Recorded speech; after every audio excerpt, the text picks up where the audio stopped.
Assalamualaikum warahmatullahi wabarakatuh. Perkenalkan, nama saya Anissa Fahma Habibah dari kelas PGM IC Angkatan 2021. Video ini saya buat untuk memenuhi tugas UAS mata kuliah permainan tradisional edukatif. Congklak atau dakon adalah permainan tradisional Indonesia yang sangat legendaris, karena hampir semua generasi pasti mengetahui cara bermain permainan satu ini. Di Indonesia, congklak dikenal dengan nama yang berbeda-beda dari setiap daerahnya. Nama yang paling umum digunakan yaitu congklak, diambil dari cangkang kauri yang biasa digunakan untuk memainkan permainan ini. Provinsi di Sumatera, permainan ini dikenal dengan nama congklak. Di Jawa, permainan ini dikenal dengan sebutan congklak, dakon, atau dakonan. Sementara di Lampung, permainan ini disebut dengan dentuman lamban. Dan di Sulawesi, permainan ini disebut sebagai makaotan, magaleceng, agalacang, dan nagorata. Congklak telah lama berkembang di Asia, khususnya di kawasan Melayu. Menurut sejarah, congklak pertama kali masuk ke Indonesia dibawa oleh bangsa Arab yang datang untuk berdagang dan berdakwah, hingga akhirnya menyebar ke seluruh wilayah Indonesia. Seiring dengan berjalannya waktu, popularitas congklak semakin berkembang hingga kini banyak dimainkan oleh masyarakat awam juga.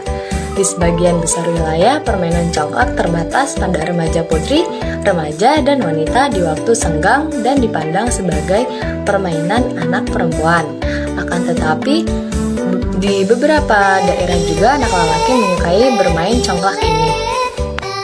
Papan bermain congklak umumnya terbuat dari kayu dengan beberapa lubang.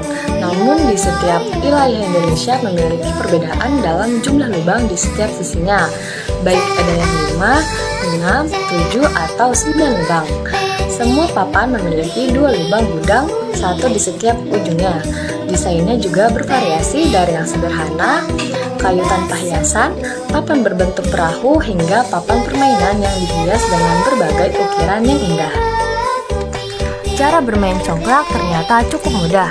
Permainan ini dimainkan oleh 2 orang pemain yang berhadapan di depan papan congklak dengan lubang-lubang kecil serta 2 lubang besar sebagai gudang. Dalam permainan ini, lubang-lubang kecil tersebut nantinya diisi oleh 5-7 biji yang terbuat dari kerang atau biji sawo. Sedangkan lubang besar dibiarkan kosong. Nantinya seiring berjalannya permainan, lubang besar itu akan terisi. Kemudian 2 orang pemain secara bergantian memilih satu lubang kecil miliknya untuk memindahkan biji-bijinya satu persatu ke lubang lainnya searah jarum jam, hingga biji yang digenggam habis dan berpindah ke gudang seluruhnya. Mainkan terus dengan putaran berturut-turut sampai satu pemain kehilangan semua biji mereka, atau kedua pemain ingin berhenti bermain. Pada saat itu, pemain akan menghitung biji untuk melihat siapa yang memiliki biji paling banyak dan dengan demikian menjadi pemenangnya.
Tidak hanya sebagai sumber kesenangan saja, akan tetapi anak yang suka bermain congklak, pola berpikirnya akan terasah, karena permainan congklak dapat menstimulasi kemampuan berhitung yang berasal dari strategi untuk menang dan memperoleh banyak biji.